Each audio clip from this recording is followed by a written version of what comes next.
I want to introduce the host of tonight's event. I have to apologize at the outset. It's not a bait and switch. We promised a big name from WGN. Mark Zapelsa retired. Tom Skilling's doing Tornado Week, so we've got Ben. So we got the B team. I'm just kidding. My good friend Ben Bradley from WGN TV is going to be a host tonight. Come on up, Ben.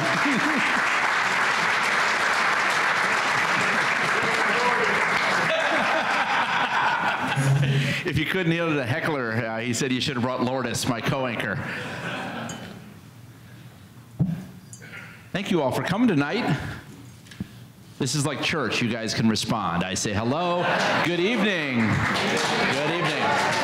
All right, let's introduce our panelists tonight. My neighbor, John Cass.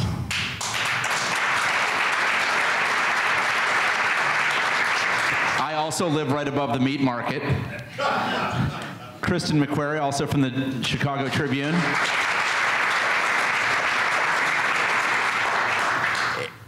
Eric, I'm sure you're a nice guy and all, but I had a lovely 15-minute chat with your wife earlier discussing podcasts and all sorts of great things. So thank you for that. Eric Zorn.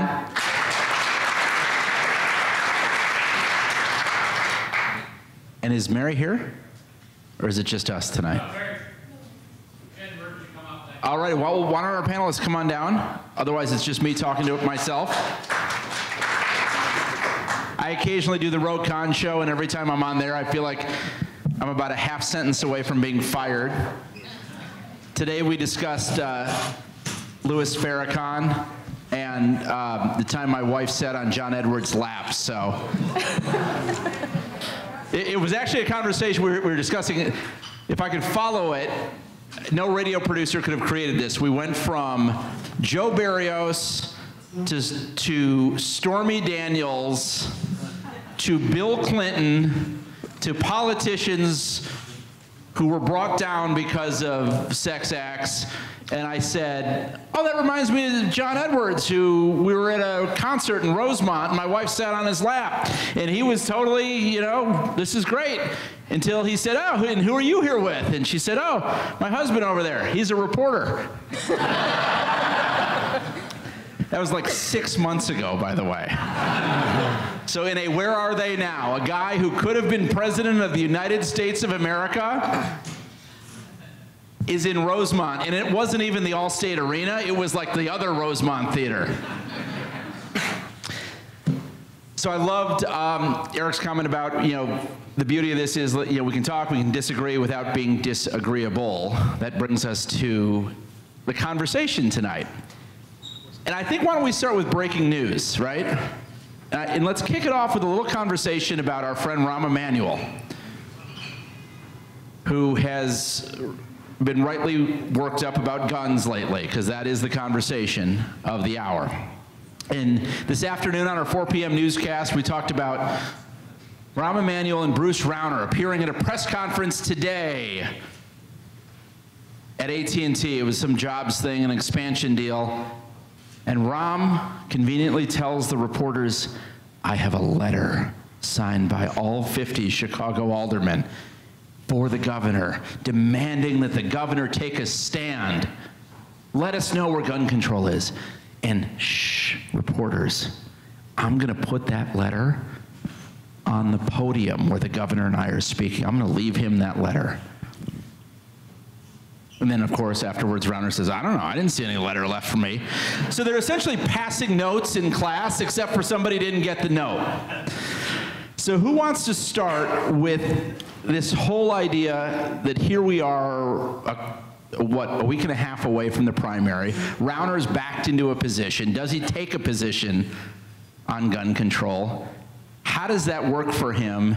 And how is Rahm trying to push him into a certain spot? Well, first thing I want to say is that not being disagreeable is really off-brand for all three of us, so we're going to do our best.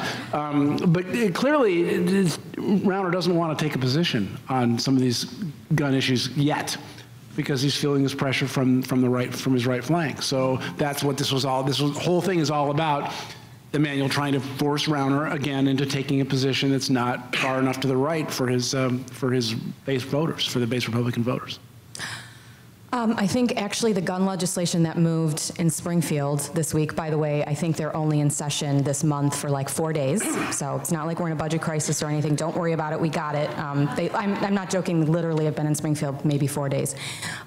You'll notice that they moved this very controversial package of gun control bills at the same time that Mike Madigan is under a lot of pressure with sexual harassment. So I do think there's a little bit of let's change the headlines here.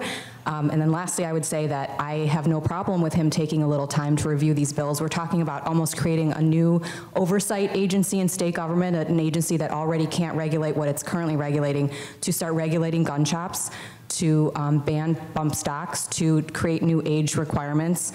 There's a lot that they allowed to fly through, and he should have time to review those bills. That would be my position. First, I want it understood on the record that I am sitting to everyone's left. As far as Rob goes and that little stunt with the letter, I would much rather, if I were Rob, I'd much rather lead reporters into some sort of drama than answer questions about how I'm going to answer questions when I'm under deposition, right? He's been subpoenaed, he's going to talk, right, about police issues. So let's switch it and make it a Rauner thing. Rahm's really good at that. He's very, very good at that. And you also had a column today where you thought maybe he was going to be asked about Farrakhan. I don't know if he was, but maybe he wanted to avoid that too. I wasn't even thinking he would respond, but yes, he probably should have responded. Not to me, but to that business. And I want to get into Farrakhan a little later on because obviously that's a topic that will do all of our careers really well.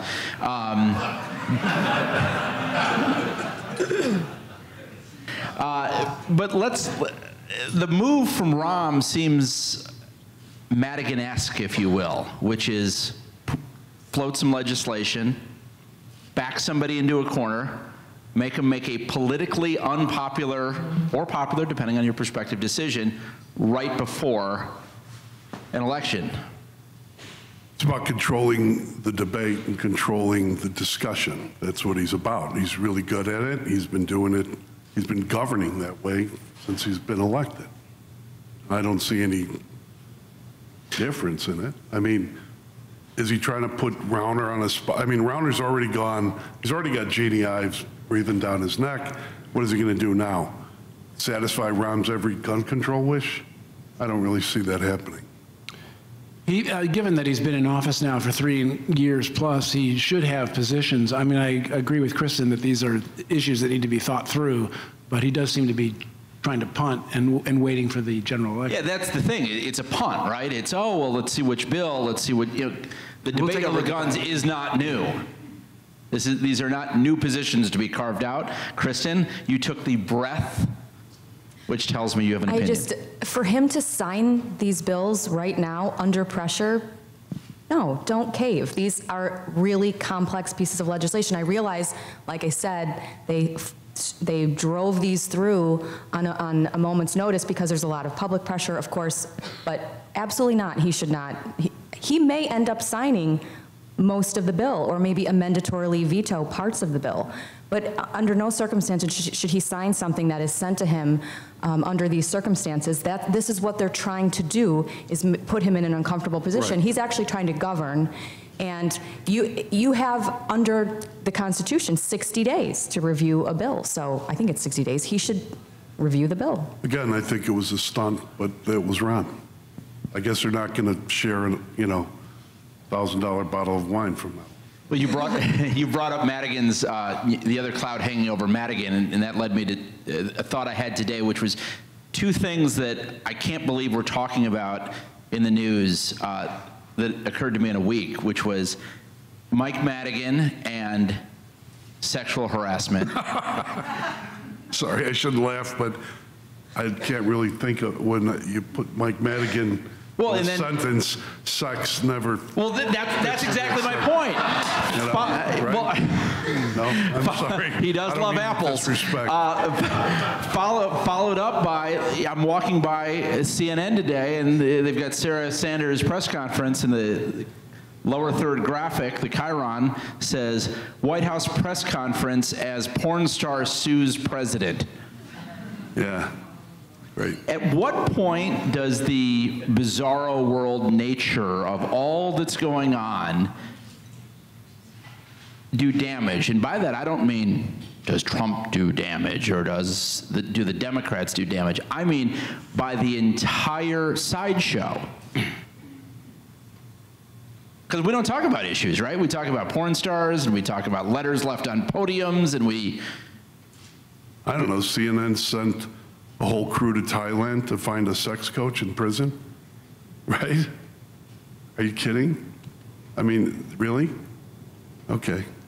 I mean, it's ratings, right? That's what it is. We're newspaper people. We really don't care about ratings. We're only interested in content. Wait, time out. I have to defend my TV brethren. You all care about clicks. You all care about subscribers. You all care about readers. And it's kind of the same thing, right? Well, they're not going to send the three of us to Thailand to find a sex coach in prison, hoping to topple. Well, now you just sound like a guy who pitched the story and got rejected, okay?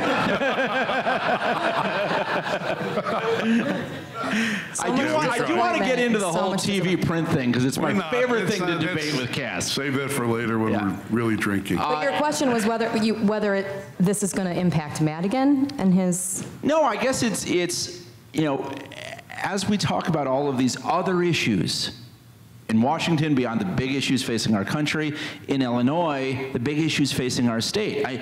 Sexual harassment, huge issue. I'm not saying it's not. But for the last several weeks, we've been talking about Mike Madigan, sexual harassment, political harm. We're not talking about the things that are important, the things that are affecting the state. Those things are all important, but they affected, at this point, you know, 2 operatives on Mike Madigan's army. I defer to my colleagues here because they both thought about this at length. But I would think that it's important how Mike Madigan handles it, and the need for an independent investigation, independent of the Attorney General, who happens to be his daughter, but another independent. I just think that these are important things, and the way he's handled it shows to me that... Well, I was critical of the way he handled the initial investigation and the way that it took 3 months for him to determine what had happened. And I think, you know, he and his team deserve criticism for that. I guess the question becomes, are people going to vote on that? Is that going to be something that is going to move the needle in terms of voting? And when you've got this environment that you're talking about where, yeah, a porn star suing the president doesn't also seem to move the needle, are people just okay, well, yeah, but that's not going to change how I vote. That's not going to change how I feel. That we've all pushed ourselves into our various corners, and we're going to stick with the team that we.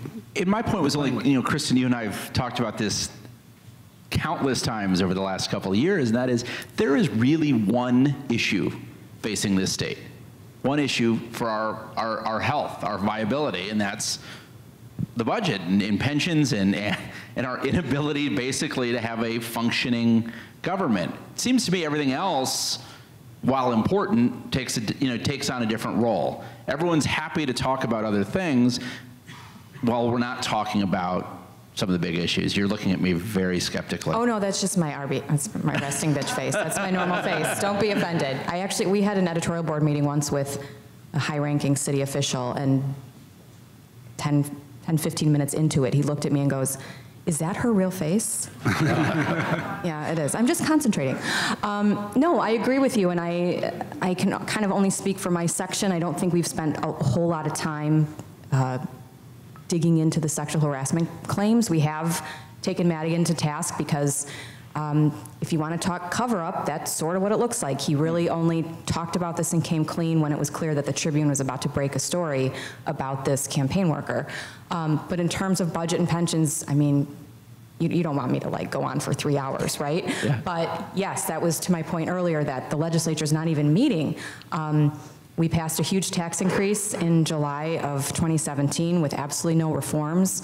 So money is still just flowing out the door in state government. We borrowed a big chunk of money to pay down our bills, so we sort of look better on paper, but we're not. Those to me are the most vexing problems facing government. The budget is not just a bunch of paper and numbers, it is people's lives. And we have continued to toy with that for a number of years, not just under Bruce Rauner's reign when there was a standoff, but for literally decades.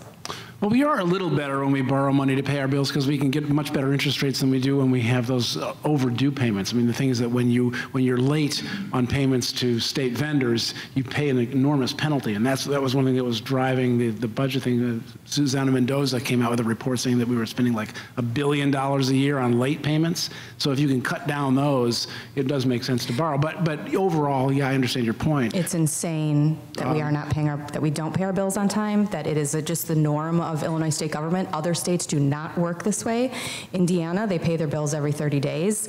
We have, since about 2008, had a bill cycle of 6 months, a year and a half. We put people out of business because we don't pay our bills on time. So I'm not going to applaud the legislature for at the last minute borrowing money to pay down a bill backlog that shouldn't exist in the first place. What questions do you all have? Let me run out and do a couple, or I'll keep asking them. I think it's all Madigan's fault. Well, and Jeannie Ives is apparently a huge Madigan supporter, if you believe the Rauner Somebody Act. should, we had to get down here, at 5:30.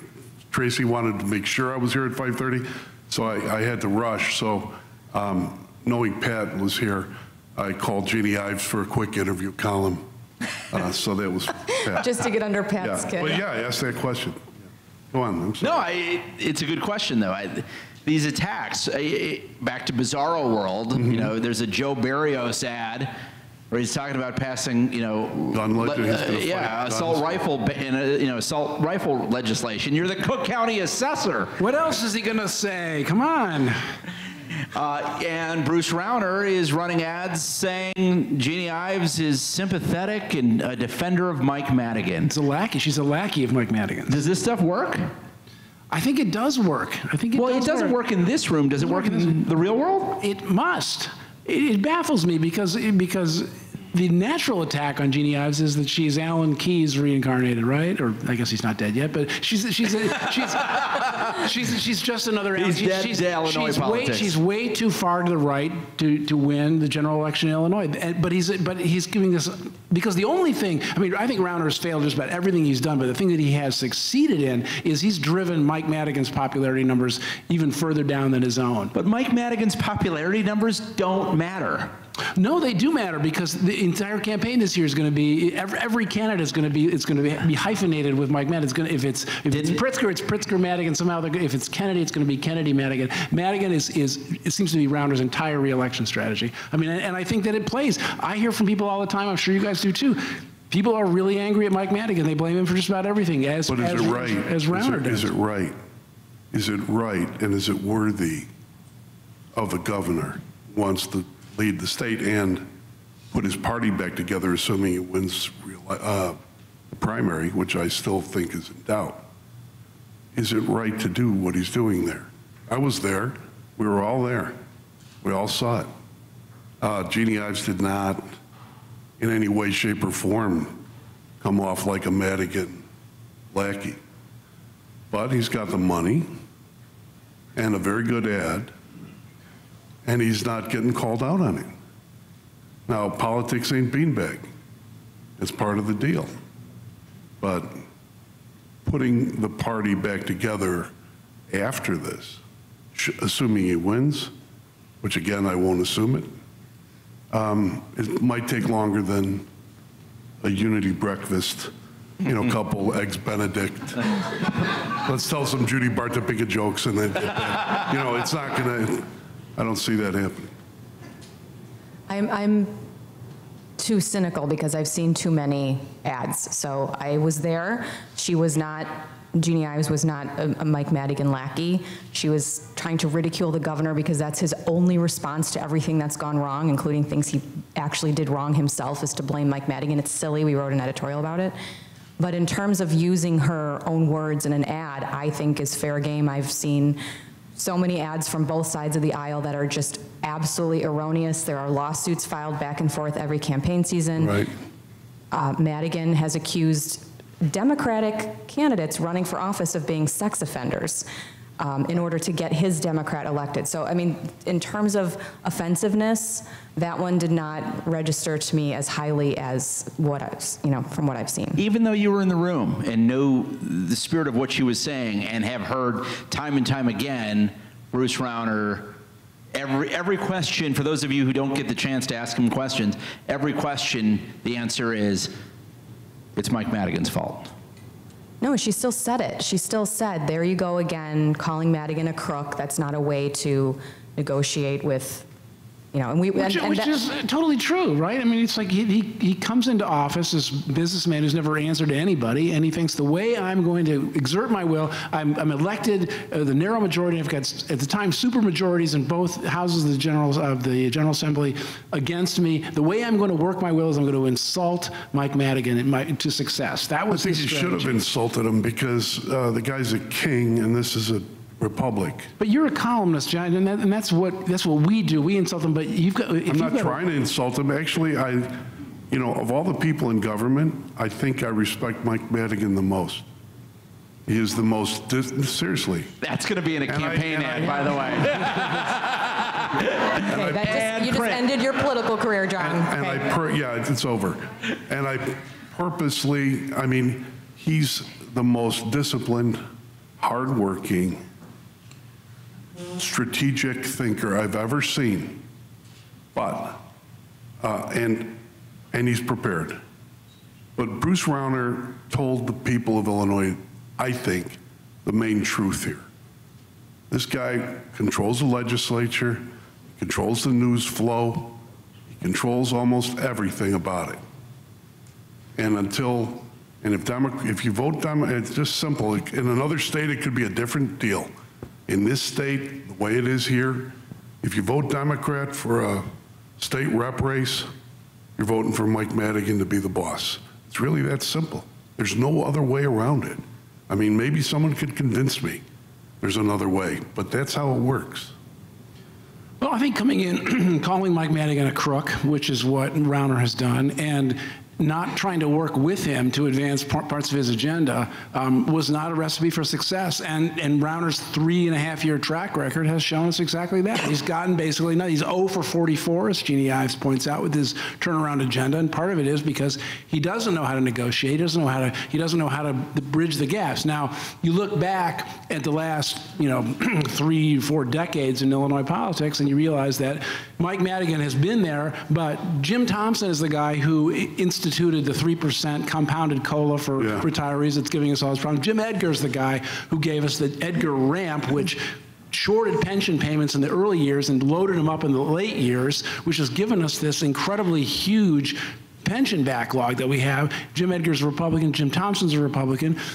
Bill Cellini's a Republican. And Blagojevich added to it by taking pension holidays. And this is a bipartisan issue that you can blame Mike Madigan because he was there, and he has his fault for this. But to act like if Mike Madigan leaves today, if Mike Madigan chokes on his apple and goes away, that all of a sudden the Democrats are going to abandon all the principles that they've been defending, and that this is going to be like, well, now we're going to make Illinois a right-to-work state, and now we're going to impose all the things. The term limits and the redistricting that Republicans like, that's all going to happen because Mike Madigan's gone. I think that's wrong. I'm not going to knock down a man made of apples here, but I would argue that as long as Madigan is the boss, he's the boss.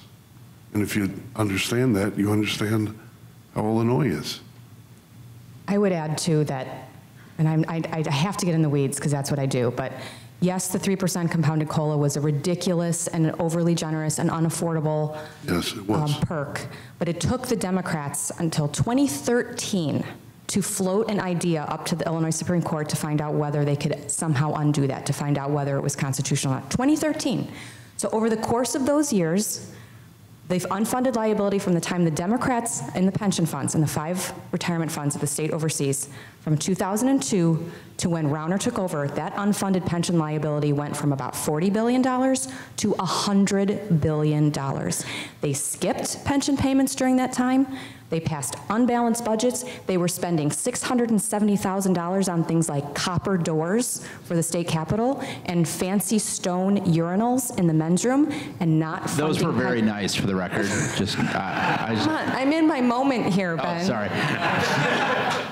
And not funding state government and all the promises that they were making. So absolutely, this was when you had Blagojevich and Paquin. It was a Democratic-controlled state government, and they doubled down and made it far worse during that time. Also, you've read the same story that I have, that the Illinois Policy Institute actually went back and looked at all the rules that the House has in place and the power that Mike Madigan has. And it doesn't matter how many sponsors are on a bill. If he doesn't release it from rules, it doesn't happen. He chooses the committees. He chooses when the committees meet. He chooses the committee chairmanships. None of that happens in other states. It's much more collaborative. He has enforced a top-down system there that actually does make him responsible for everything that does and doesn't happen. Read the House rules. Okay, I'll shut up. Well, the best evidence of that is there really have been no mutinies, right? There have been 1 or 2 person mutinies. You would think, given the state of the state, there would be larger mutinies at this point. I got to stop you because I want to do audience questions, so come up with some good ones. Start us out. All right, never give the microphone to a questioner, so. No embarrassing questions. I refuse to take them. All right, I'm a Jeannie Ive supporter, and I'd like to see a debate. And I want you guys to put the screws to Ronner. We have 13 days, and I think Ben Bradley would be a good debate moderator. What do you guys think? I think you would be excellent debate moderator. Round of applause. Couldn't agree with you more. You get the governor to agree, we'll be there. I'll give him. What's the beauty about WGN? We have nothing but time on our hands. Well, here's an idea. Ben, why don't you guys just schedule a debate and say it's going to be from 7 to 8 o'clock on this date, and if you're not there, Governor Rauner, we're going to give an hour of free airtime to Jeannie Ryan, because Channel 11 is in effect doing that. I don't know how much time they're giving to that forum, right. but they have a governor's debate scheduled. They've told me Governor Rauner isn't coming, and it's going to be Jeannie Ives one-on-one with one of their hosts. So, I mean, if there's a way to do it, that's the way to do it, is give the opponent free airtime until he comes across. It's an interesting idea. I would like him to debate. I don't think he's, based on the last debate, I would counsel him not to go near Jeannie Ives, like about 20 miles away. It's the closest he can be. So if we take it as a given that the state is a mess. We do, Okay. right? Everybody. I mean, Could you tell Moving us, to Indiana could you tomorrow. tell us which governor is best suited to get us out of that mess and why? which candidate? Which candidate, sorry. Why are you looking at me? You know, that's I'm going to tell you something. That is your responsibility. No, seriously. That is your responsibility. What can we say? Biss. Actually, I wouldn't mind seeing Biss versus Ives. That would be a great race. Might as well end it. To figure out which way we're going. Far left or, Well, that's because you like the Hunger Games, and that's what that would be. That would definitely be that. Yeah, I'm the fat little kid who gets lost and shot in the first reel. Right. So, yeah. Next question. All right, Well, you're asking individual people to give an endorsement, and I don't think that's fair. That's not our role. Even though these guys are columnists. No, even though these guys are columnists and members of the editorial board, I mean, if you want to do it, you can, but I don't. We don't endorse. Although I did go crazy for Glenn Prichard years ago. And when how'd that work out? I took a Republican ballot, a Democratic ballot in Illinois. It was like in Western Springs, it was like the E.F. Hutton commercial. I'm like, Democrat. And everyone's like, what? What? Anyway, those were 2 old school references right there, Glenn Prichard and E.F. Hutton. Yeah, no one knows what those are. Yeah. What's each of your predictions on will Berrios win or not? And if he loses, what impact does that have to Madigan and the whole state? I mean, so I don't know another elected official who's had more bad press over the years than Joe Berrios. So if any of you read me, you know I'm a little more conservative leaning. I'm not taking a Democratic ballot. I hope those of you who have been paying enough attention to not reelect someone with the ethical lapses that date back until the late 1980s that he has. So if he is reelected, I lose hope in all of you. You are dead to me. I'm done. But wait, I want to jump in on that because Okay. I hate to say it, but the voters have let down the editorial boards and the investigative journalists in this city before. And by that, I don't mean journalists have an opinion, but I mean journalists do expose, right? This is what we do, is we say, hey, here's how your assessments are working or not working, or here's how Dorothy Brown's office is working or not working. So here's and then it's up to you all. Well, yes, exactly why I have no faith in you if you reelect him, because up to now, everyone sort of understood, or people who were paying attention understood, that the Cook County assessment system was rigged. That if you had clout and you could hire the right lawyers and you owned a big commercial building downtown, you would get a reduction.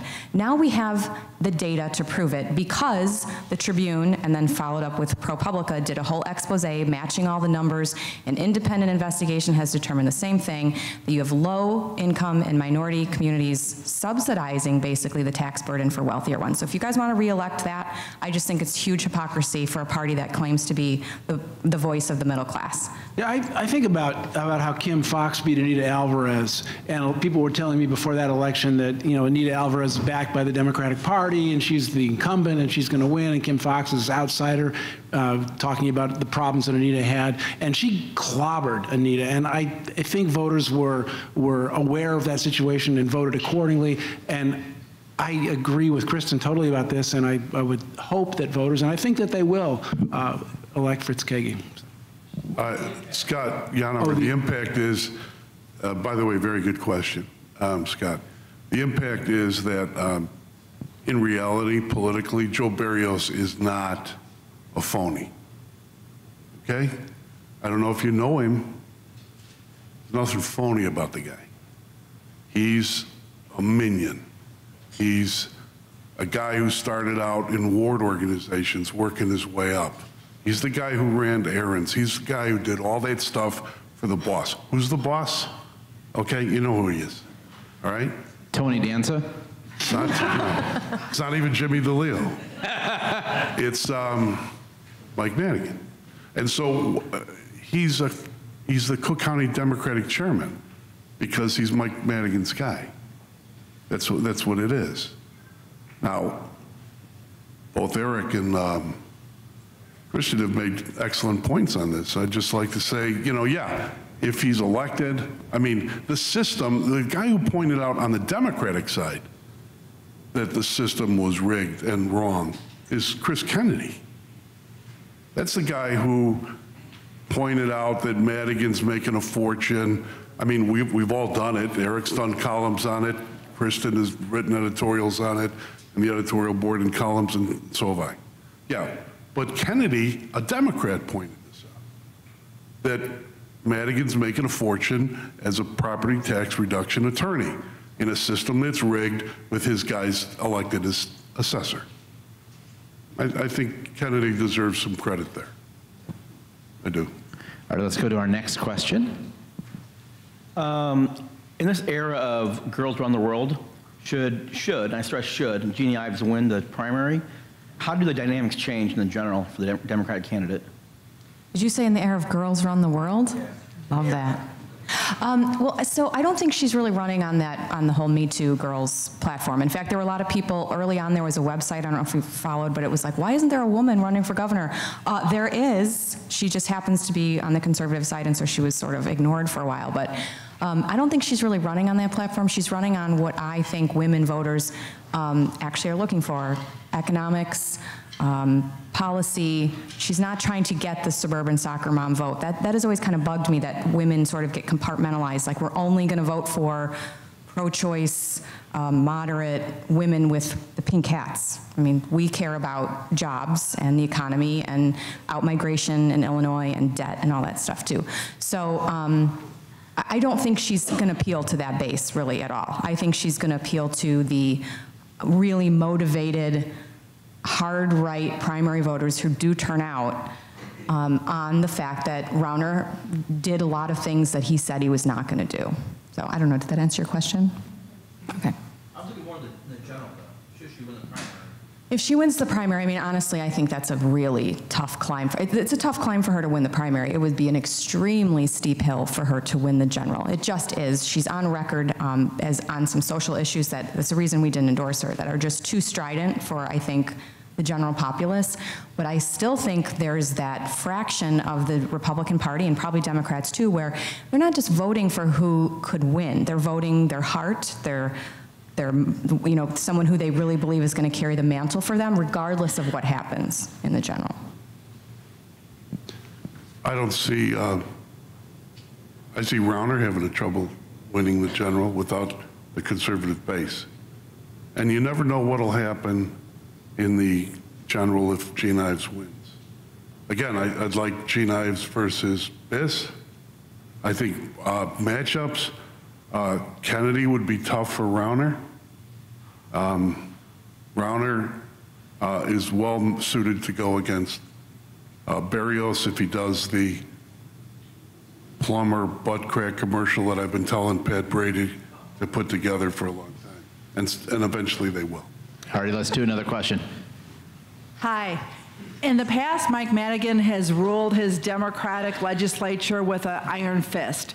But do you think the combination of Bruce Rauner's continued attacks on him for the past 4 years, along with the sexual harassment scandal, is giving Democrats cover to kind of turn on him? John made the point that Chris Kennedy is calling him out.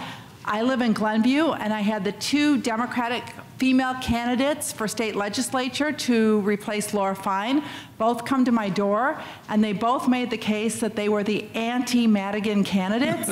So do you think Democrats are finally ready to kind of stand up and say, enough is enough, this guy does not represent us, and we need new leadership? Every Democrat's independent during the campaign, right? And it's what they do down in Springfield that matters. Well, Kristen could speak to this because she does or handles a lot of the endorsement interviews, and these candidates come in and they'll tell you this during the endorsement, like, oh yes, I'm independent, I'm not going to be beholden to anyone, and then when they get to Springfield, they change their behavior. It's one of the things Mike Madigan is really good at, and that is he knows that he's really unpopular, so he allows candidates to go use him as the punching bag, knowing that as soon as they get to Springfield, you know what they need? Staff help, office space, a desk. And protection, somebody to help them not have an opponent next time around. But mostly it's staff help. Like, you want to introduce a bill, you want to be able to go back to your constituents and say you got something done.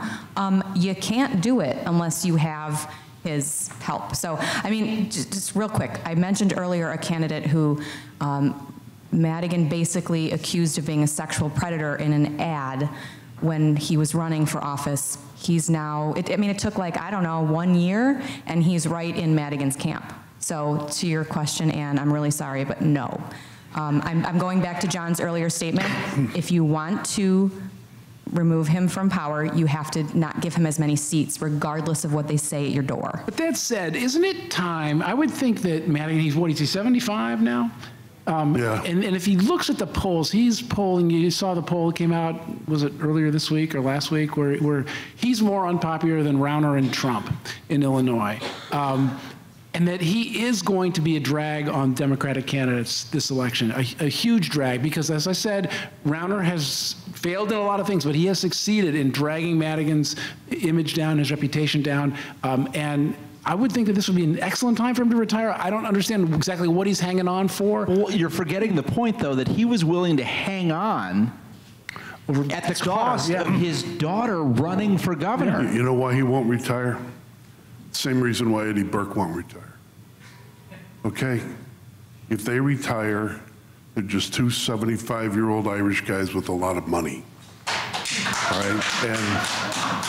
And some of us know people like this. But it's not the same as being called Mr. Speaker or Mr. Chairman. It's something that they've done all their life. Mike Madigan, I think, is going to live for another 100 years. I mean, there's no blood in the man's body. I've had those lunches with him, you know, with the apples. The 16 slices. This is not urban myth? It's not an urban myth. Somebody said, I went down to Springfield and somebody goes, maybe you should go have lunch with Mike or something. So I'm like, yeah, okay, because we're from the same area of Chicago. I know he likes Palermo's Pizza on 95th. So I'm thinking, okay, maybe get some pizza or something. He had his apples lined up. And he offered me one. And he was chewing like with his big blue eyes. They got bigger and bigger like this. And it was like that billboard of the oculist in the F. Scott Fitzgerald novel. The eyes were bigger and bigger and bigger. It was really creepy. I'm just saying.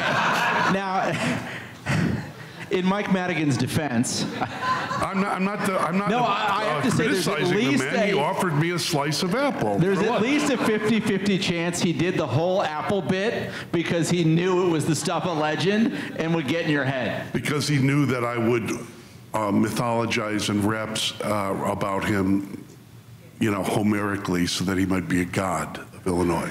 Yes. But let me, if I could interject one quick question, and that is, we talked about whether or not popularity matters to Mike Madigan, whether or not, this whole notion that, oh my gosh, Bruce Rauner has been successful at demonizing him, whether or not that impacts. And I said, all that matters is one district, his. Because once he wins that, he's got such an iron fist on the Democratic caucus down in Springfield that he gets reelected speaker. You were a good political reporter, now as an anchor. People should realize this if you don't, that all of us who've been covering politics used to see Mr. Bradley often on the street, when I used to go on the street instead of what I do now, which is I'm in the West Suburban Bureau sometimes on the phone. But this is what happens. After the polls closed, Eric knows this, Kristen, there's a call to that Democrat who just won. And it's Michael J. Madigan. And he congratulates them. Right, Kristen? Doesn't he? Yeah, he says, do I have your support for speaker? Exactly. After he just gave them money and staff. And Right. It's kind of like getting a call from some guy in Chinatown saying, are you my friend?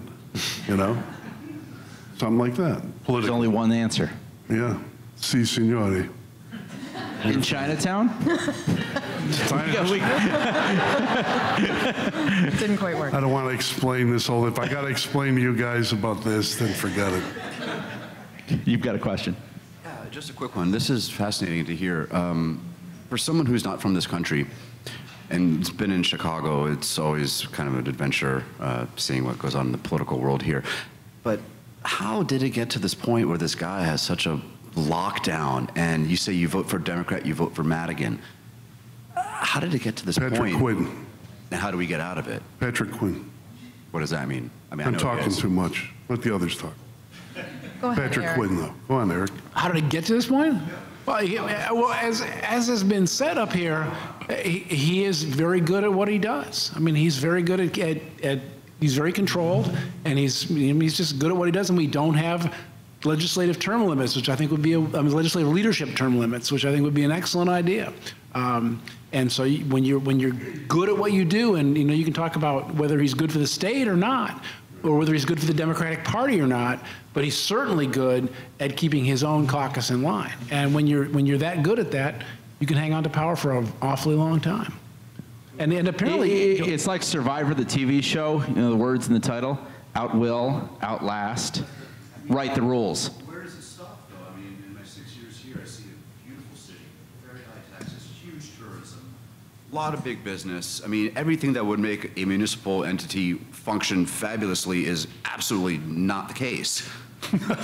Sorry. But it's still going on. Yeah. Despite ourselves. Right. Yeah. So well, Chicago's doing pretty well. stand up and actually take accountability for your own home.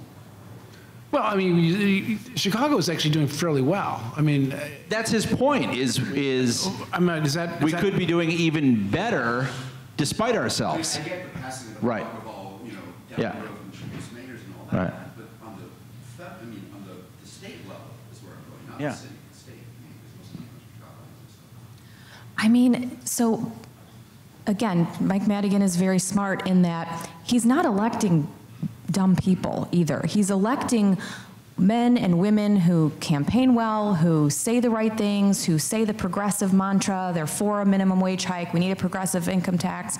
They're otherwise fiscally conservative. They go to the pancake breakfast. He recruits people early on. I'm serious. That's how a lot of voters decide. Like, oh, I really like her. She's so nice. She volunteers at my kid's school. She just raised your taxes 32%. Yeah, she doesn't seem like she's part of that evil Democratic right, cabal John Cass is always writing about. She says she's not for Mike Madigan, and she's down there. So he does a lot of things right in that way. And I would just, here's the premier answer, I think. The Democrats got to draw the map of legislative districts in the last remap. It is so difficult based on that map for opposition party to win a seat. They pick the incumbent's house, and then they draw block to block where they have Democratic voters, and that, to me, at least for the past decade, is why he's been able to maintain a majority. Forgive my ignorance on all maps, meaning the city map, ward map, and the state map, legislative map, all start at Mike Madigan's front door, okay, because he draws them. And the person who's responsible, you might make an argument, even though he's a nice fellow who lost for governor, is Pat Quinn. Because there was a cutback amendment to reduce the size of the House, and it was sold to voters as an efficiency, because we have too many of these politicians. And what that did was consolidate power among the four leaders, the four tops as we used to call them. And Mike Madigan is the smartest of all of them, and he's still there. So what happens now after someday he won't be here? I mean, not next year, 10 years from now, whatever the case may be, there will be definitely a power vacuum. If he has been the person in charge for 40 years, what will happen next? The young guy who's 40 years old runs for office, who's going to take over? I mean, because if all the rules are based on him and his power, he's not there. All of a sudden, poof, he's not there, then what? The power vacuum starts? I think so the rules are approved every General Assembly, every 2 years. They can change them. I think if he were not there, you would see a revolution. You would see Democrats who've been waiting for an opportunity without being punished to coordinate more with Republicans. Republicans actually having their bills, which some of them are really good, move out of rules. I think you would see legislative term limits. The Republicans, for all of their problems, and there are many, they actually had a revolt, and they kicked out their leader in, what, 2002, 3, Lee Daniels? And they rewrote the rules, and they put legislative term limits. They kind of ignore them. But there's more collaboration among the Republican caucus, and I do think you would see people being brave enough to enforce change if he were gone. The one question I have about Madigan and the way he behaves is I feel like he's not good at presenting a public face. I mean, people hate Madigan, and he allows it to happen, and he's gotten away with it. There was this campaign, it was a few years ago, was it 2012, and you guys had the Fire Madigan campaign. You had the merchandise on Cafe Press. Yeah, but you didn't have. It started what is now. It didn't start though. It was Bruce Rauner's bankroll started it. Really, I mean, there was this effort. It was before that. But Madigan is not good. He doesn't do interviews. He doesn't. People don't like him because he doesn't present a likable face. He does not, he plays in the inside political game very well. The outside political game he doesn't play. He allows himself to be demonized, never fights back, never returns a phone call. The question is, though, given that, does that mean that the next person who takes over, if he's able to groom a successor, does that person say, well, let's loosen up all these rules. I'm gonna be less powerful than Mike Madigan, or is it going to be someone who's going to say, hey, this guy showed me the way to do it. I'm going to continue to do things pretty much that way, but I'll put a nicer face on it. I mean, I think that's a possibility. I think there's going to be absolute chaos when he's gone. I think some journalists will be freaked out. They won't know where to go, where to get their info online. I think that there will be people, regular taxpayers and those of us, will freak out too, because there won't be like a king or a leader or a Khan, as I call him. And we like that in Chicago, in Illinois, the boss. Because everybody understands where they sit and where they're supposed to be. but it's going to happen someday.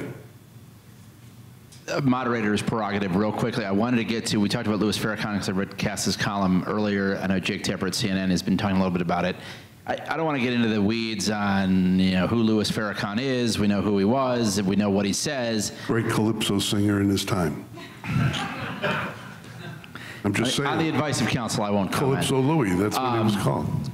But what I think is fascinating when these things bubble up. Wrong? But when these things bubble up at the national level, like Jeremiah Wright did during Barack Obama's first run, like Farrakhan is now kind of bubbling up because the Daily Caller, Jake Tapper, John Cass, and others, are talking about, hey, well, why aren't Democratic politicians being held accountable for their associations and allegiances with people who have said objectionable things? What occurred to me is, it's interesting. We don't, as Chicago media, we don't really cover him, right? We're not down there on the weekends. I've been a reporter in this town for 19 years. I've covered him twice.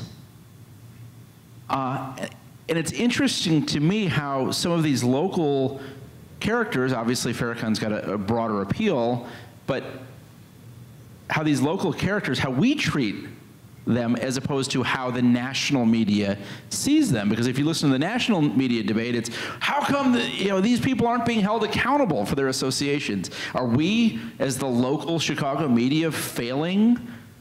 Or is this just, we've covered a long time and kind of figured out who's newsworthy, who's not, who has a loud and vocal base of support that we should pay attention to? Well, I think Danny Davis, if that's what we're talking about here, should be called out. If it's appropriate that John called him out. I called him out, what was it, 14 years ago when he participated in a coronation ceremony for Reverend Sun Myung Moon, and I at the time mentioned his association with Farrakhan. You're right, though. I think in some ways we get numb to Farrakhan. We don't cover him. I think this latest thing had to do with some of the leaders of the Women's March were at Farrakhan's speech, and they tweeted out pictures of themselves with him, and there was a great deal of unrest in social media about women who had participated in this Women's March demanding that these leaders distance themselves from Farrakhan, and these women refusing to do so. And then it turned to Danny Davis. Why are you distancing yourself from Farrakhan? And he should, and it's a shame that he didn't. So I think the news media chasing after people of one party to get somebody on the record about something somebody else said that had nothing to do with them is just completely lazy journalism. It drives me nuts. And I'll give you a couple examples. Home now. No, not your column, not your column. I'm agreeing with your column. Teasing you. We're friends. But you had, over the past year and a half, every chance that someone could get to push Bruce Rauner on how he felt about Trump, when it was so clear he was never a Trumper. He was, and the fact that he didn't want to answer some questions about what crazy tweet Trump said that had nothing to do with state government, I think was completely appropriate. He doesn't have to comment on everything Trump does. He's got his own problems here. But if that's the game we're going to play, then yeah, Rahm Emanuel has to answer to Louis Farrakhan. And so does Danny Davis, and so does Mike Madigan have to answer to Joe Barrios. Do they even get asked the question? No, they don't. Mike Madigan never gets, he has a personal financial relationship with Joe Barrios. He never gets pounded over that relationship as much as someone like Bruce Rauner has over Trump. And so that's my point. I think the questions are silly. I think it's lazy journalism that you got to run out and that's your story for the day. But if we're going to play the game, then I do think the media has fallen down on holding Democrats to the same standard that they hold Republicans. I think I think we could improve as political writers, all of us, on exactly what Kristen is saying. On the issue of Farrakhan and this whole national business, what concerns me is not only that Farrakhan can say stuff and that the left, some on the left, and I mean by hard left as opposed to liberals, kind of rationalize it or dodge. What concerns me is something that Rod Dreher and the American Conservative and David Brooks of the New York Times have written about recently, which is there seems to be a big a great growing anger in like Trump land and elsewhere in other parts. We become more and more tribal and more strident, and dangerously so in some respects. I think that's a function of both parties, like Eric aptly pointed out earlier. The problems of the state are not just Democrats' fault. Jim Thompson, Jim Edgar, dancing to Bill Cellini's tune brought them here. And nationally, when the system, when the center begins to collapse of its own corrupt weight over time, the fringes get more powerful. We're in that balkanizing time, I think. That's what frightens me. So are you all pepped up now after that? I'm gonna do one final question. Right back here. So what do you think are the qualities of somebody that would help overcome these issues and the types of policies that could deal with this types of doomsday approach where we're all falling apart? I mean, what is it going to take to solve these issues regardless of party? If we could all join hands. Well, I think, when you're talking independence, clearly, on the part of a leader, someone who's going to have to bridge this chasm that John has just talked about is going to have to say, like, look, we disagree about a number of issues, but we all agree that we need to get the state onto a firm financial footing. We all agree that we need to improve the business climate in the state. We want wages to go up. We want, we want all these wonderful things to happen, but you need to have somebody who is willing to do this without, like I said, demonizing the opposition in a way. I think that's certainly part of it. Is independence and a certain amount of just political tact. And I was bashing on Jim Edgar, but Jim Edgar was the last governor. Well, and actually George Ryan too. Were actually pretty good. I mean, they had certainly had their flaws, but they were not haters. And I feel like there's just a lot of hatred going on. There's a lot of contempt for the other side. And when you have that, and that was my broader point about the way Rauner came into office. He's awful. He's a crook, and I'm going to just call him names until he finally just falls into a puddle and cries and asks for my forgiveness and agrees to my 44 points. That's not going to work. I think that you need someone who can rise above that. And the question came up earlier, like, do we have anybody in this field? I don't really see anybody in this field right now who impresses me as having those qualities, but I'll hope to be pleasantly surprised. I would say that it's going to take voters being a little bit more critical thinkers when they go to the polls. When you get those mailers in your mailbox, throw them in the garbage. When you watch those television commercials, ignore them, okay? It's going to take voters actually doing a little bit of a deeper dive on these candidates and on their policies, because I'll just give you a quick example. When Rauner was first elected, and Jeannie Ives supports this too, he introduced the idea of right-to-work zones, okay? Everyone goes crazy about the idea of right-to-work state. It's anti-union, it's gonna reduce wages, it's gonna do this, I like them. What he actually introduced was what would have been, maybe nobody would have even approved it, a locally approved zone, like a TIF district, where if a company wanted to come in, they would not have to adhere to having absolute mandatory union membership.